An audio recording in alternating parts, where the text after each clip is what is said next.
we have so many on the path. We have a few Indians that are really engaged in Shivaratri. And so, the temples and the Shiva temples, when you go into the temple, it never has a statue of Shiva there. It always has just the linga. And Shiva is representing that, that destructive element that, tears things away, and he faces he dances as Nataraj, which keeps the world going, dancing the destruction and change that comes. And when he dances on the head of ego. Oh. And so there are just so many pointings with Shiva. Shiva is the one that shows the way, within. He sits in meditation with the eyes closed, and he's absorbed, within. And it doesn't matter, he's the one that plays the Damaru. Oh, okay. Damaru. Yeah. Which I have a couple of Damarus over there. Oh, the skins of... Those, yeah, the Damarus. I'll go grab a Damaru so people can see it's a Damaru.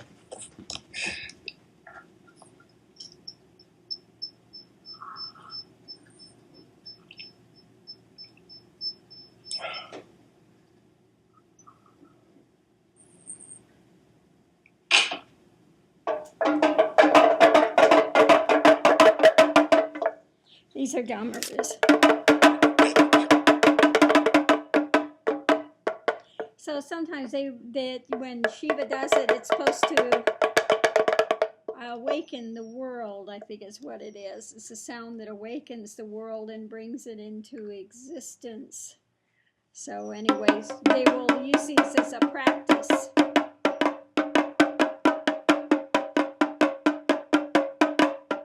It becomes like a meditation practice that people will sit in.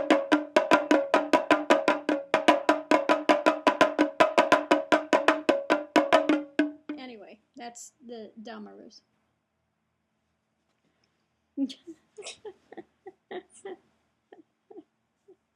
So Shiva likes to practice in the graveyards and the cemeteries, and because one has to, go beyond their fears.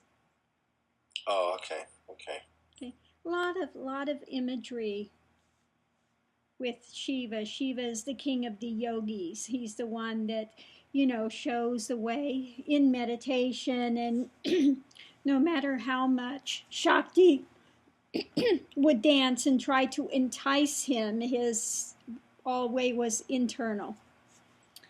When she wanted a child, it wasn't happening with him, even though she's enamored, and dancing, and that wasn't happening. The sexual thing was not happening. Okay. So she had to scrape the skins of the cells of her skin and created Ganesh, created the child out of her own essence. Oh, I see. So anyway, there's a lot of things about Shiva, and So somehow the Naga Babas are practicing these dark side practices that you mentioned to break through conditionings. And I guess they're tying in with this. Well, it should be to break through conditionings, but unfortunately what happens is another set of conditionings usually is what's put into place. You get all the conditionings of the do's and the don'ts, and then you get wrapped up in another set of ideals and things to do and not do, and that can also be a constriction. One just at that point goes from being a householder to being a sadhu, and with all of that, they have another set of conditionings, that they take on. But all of these things have to be broken through to get to realization. And the path of the journey is like going inside the temple. If you go into the tantric temples and you go into the temples there, and the inner, you want to go to the inner holy of holies or the heart center, and that's where one finds that, the full-blown aspect, a Parbrahman or a Shiva, the ultimate state, the linga. So why don't they have a personification like they do in the other temples of Shiva? Because they have the linga because it's not a persona. Well, that's what that's about, okay. Yeah, the ultimate is not a persona. That's the aspect of Shiva, is to show you the way that one should go within to be the mystic, to not be enticed by the world and the drama of the world. One dances on the head of ego. The world deconstructs in its liberation. Okay? Okay? That's all. It deconstructs in its liberation. And so the Ganges that one should be pouring over the linga, find that rivers of living waters within and let it be over that linga, that, absolute. Linga is shaped like a big, zero. Uh-huh. Yes, has nothing to do with penis worship, so. Jeez. When I hear that type of thing, it just, makes you like, has nothing to do with penis worship. So let's get beyond that, Yeah, you were mentioning yesterday there was a guru that was putting out, advocating sex as a means for liberation. Well, unfortunately, that's what's being touted in the West. And, that's the lower tantras, the sexual aspects and stuff. But what they're teaching here has nothing, it's such a, I hate to say the word, a bastardization of what it is. So I just bite my tongue, But this is one thing that I told my guru that I would, absolutely stand against. Because, as you know, one of my gurus was a full tantric master, and there are what's called high tantra. It has nothing at all, and what we do on this path is high tantra, would be equation of a high tantra. It has nothing to do with sex. In fact, quite the opposite. That's high tantra. High tantra has to do with the mind, and that has nothing to do with the passions and that projection outward. It has to do with the inward journey. And so these ones that say the quickest way to awaken Kundalini is by sex, sex, sex, and sex, they're creating their own, trap.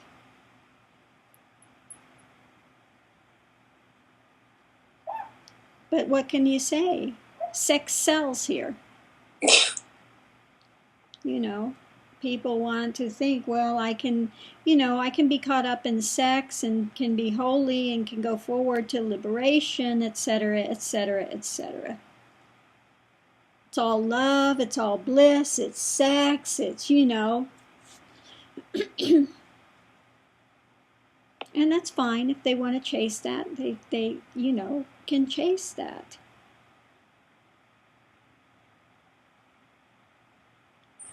But that's not this path.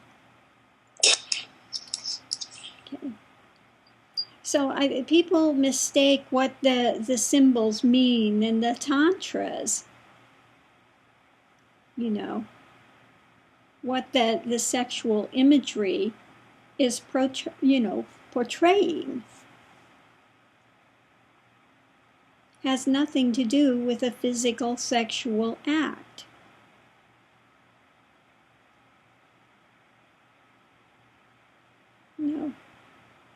all of these things, it's like the imagery of the yoni and the linga in the temple. Same thing. It's what it's representing. The balance of those. When you get everything in balance and harmony, one goes to that 0 point balance. Then all deconstructs into that which is, into realization.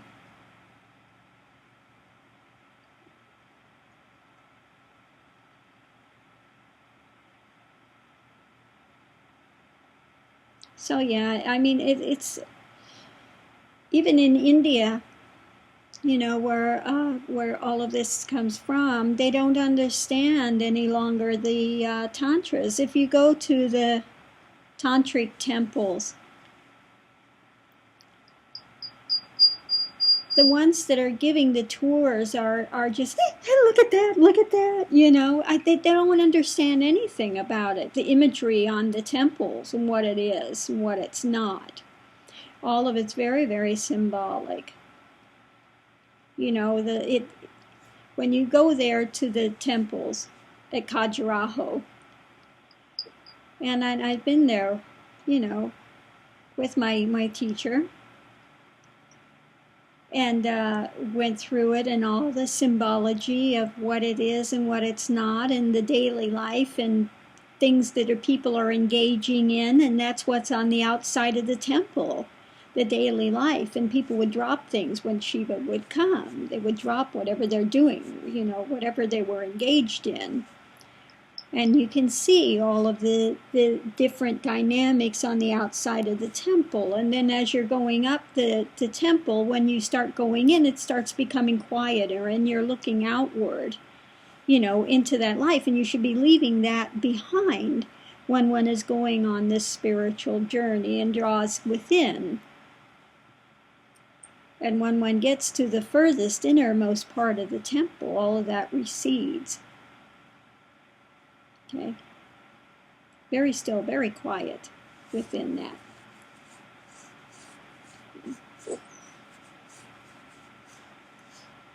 So, but I just want to reiterate too, genuine tantric masters aren't out teaching courses. This is taught one-to-one, just as my teacher taught me. It's one-to-one. If you're learning it in a class and it's in, you know, in this type of drama, that's not genuine Tantra. It may sound wonderful. They may have a wonderful personality. They may be a very, like, this guy is very quiet and very gentle and he's so loving and peaceful and harmony and this and that. And maybe he's very sincere in what he's doing. But that no way means that he's a master of sorts. So I really bit the tongue while I was there yesterday. But no, most genuine tantric masters aren't real, you know, quiet and you know. Yes, they can have that side, but there can also be a very fiery side because they need to break through what needs to be broken through. And that's part of it.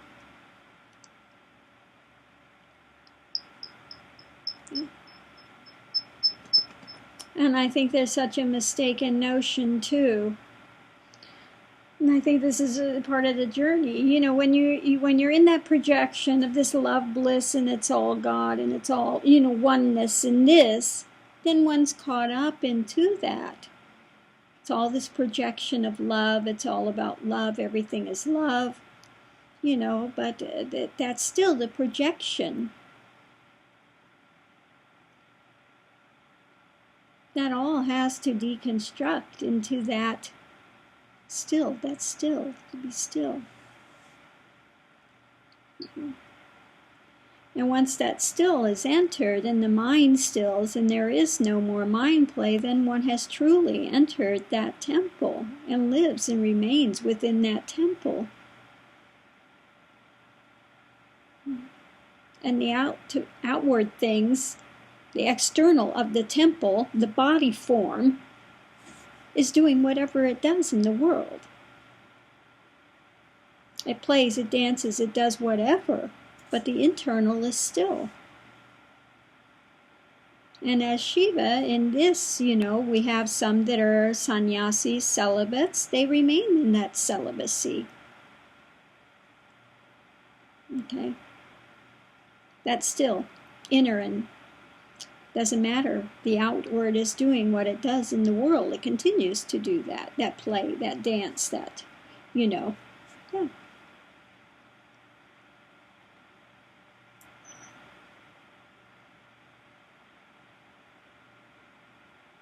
One becomes that moving temple. And that's all.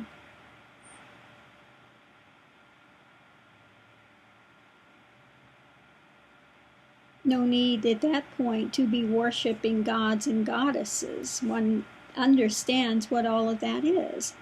Any of the energies of these gods and goddesses, they are reminders of what one is. Eventually, one sees that. Or they are explanations of what one should do, like Rama, is right action. How to live rightly in the world, that's Rama. Vishnu is the dreamer. It keeps the dream going, keeps the world going. Okay? Always projecting something. Okay, all of these things are pointers as to the path, as to the journey, as to what's there and what's not there.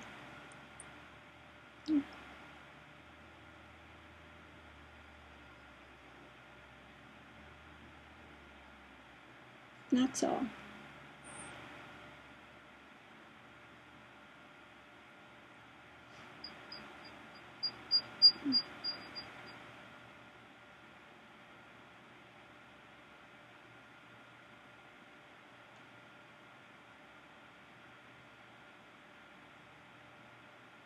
So hopefully people don't get too caught up, especially on this path, too much in the personifications, of Shiva and all of these things.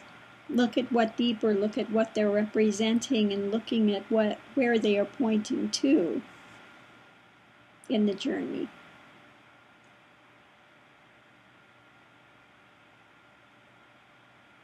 Rather than projecting them outwards as something separate from you to be worshipped to get something from,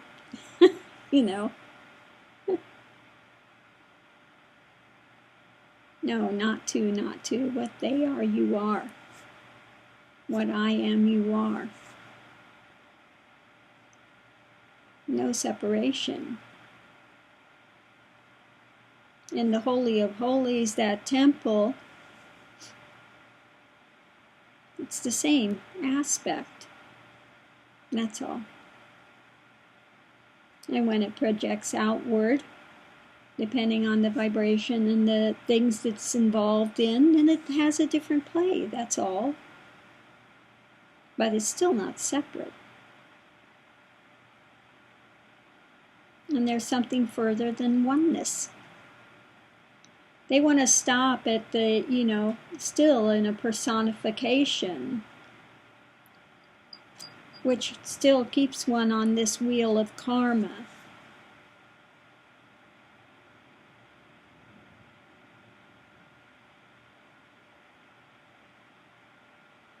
And when one gets to the truth of things and it all deconstructs, and one enters the center of that nucleus of the universe, okay, into that nothing, no thing, one finds its pure life. That God essence, one is never separate, or else there would be no life, would have never been life. Not possible. Okay. and all these projections in. Okay. Oh, you don't like these things. he's the Damarus. He's not that's what it liking that. is. Yeah, he's looking at those, and his little eyes are getting big, and he's like, "Ooh, I don't like those things."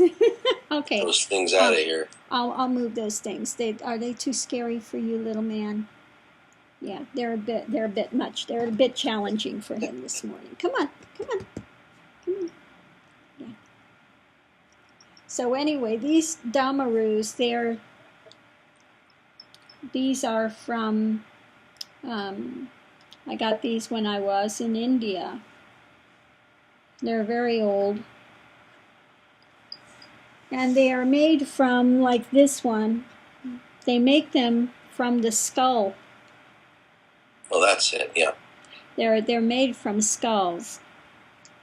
And it's from, it's eluding me now. It's from a child of a certain age. They have to have been a certain age, and when they die, then they kept the skull and made the Damarus.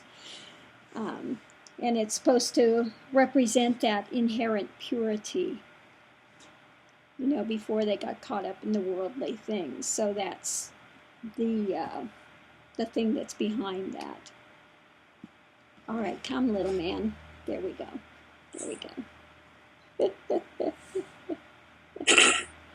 But anyway, I don't get into too much talking about saying too much Tantra, even though this is a very tantric path, because people here, they don't understand it, and people in India think Tantra has to do with black magic, and here they think it has to do with sex. And those are such the lower Tantras.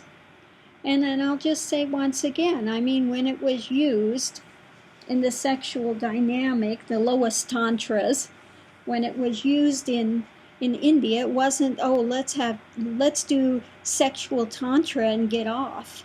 Let's go and, we're going to love our partner and we're going to pick. No, the Tantric masters then, they picked who you were going to be with. And it was always the high caste Brahmin with a very low caste, untouchable, to break through those conditionings. It wasn't about sex, love, bliss, and, we're going to go, we're going to find how to have a better orgasm. That's not what it was about. Not at all. It was about breaking through the conditionings.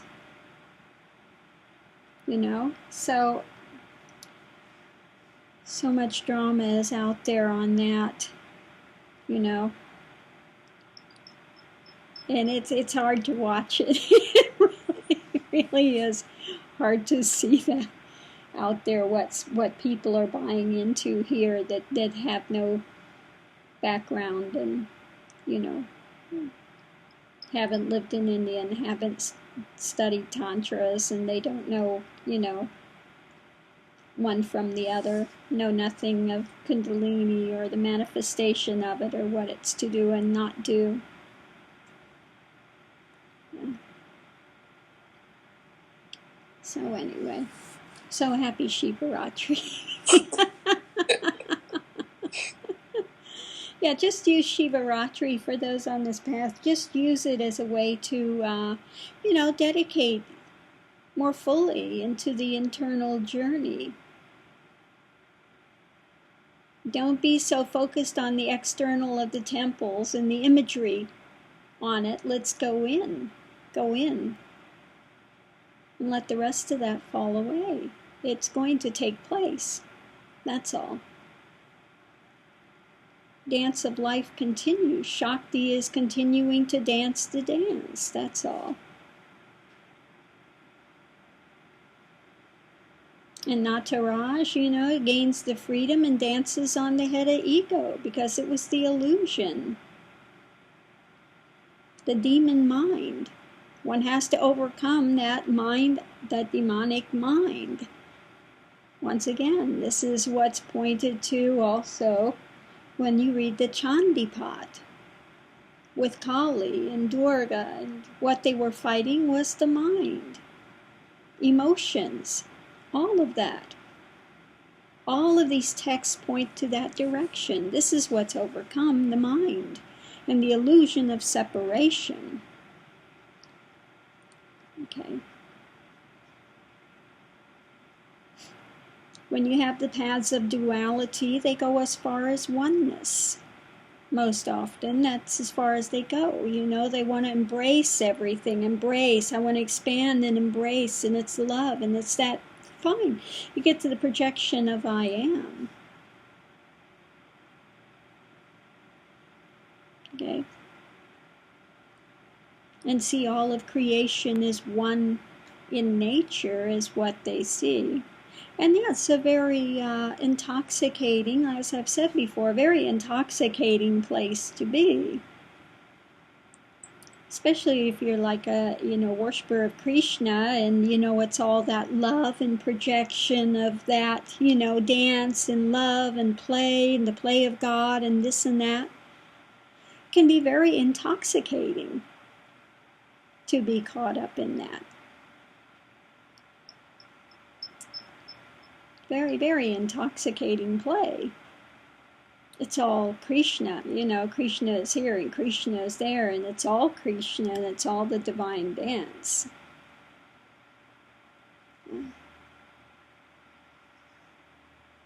Very intoxicating. This is much more appealing to hear, this path, having seen all that intoxication in the old path. Yeah. Doesn't mean, that when all deconstructs, there's not bliss. There is bliss. But everything is so much more settled. It's very settled. Yeah.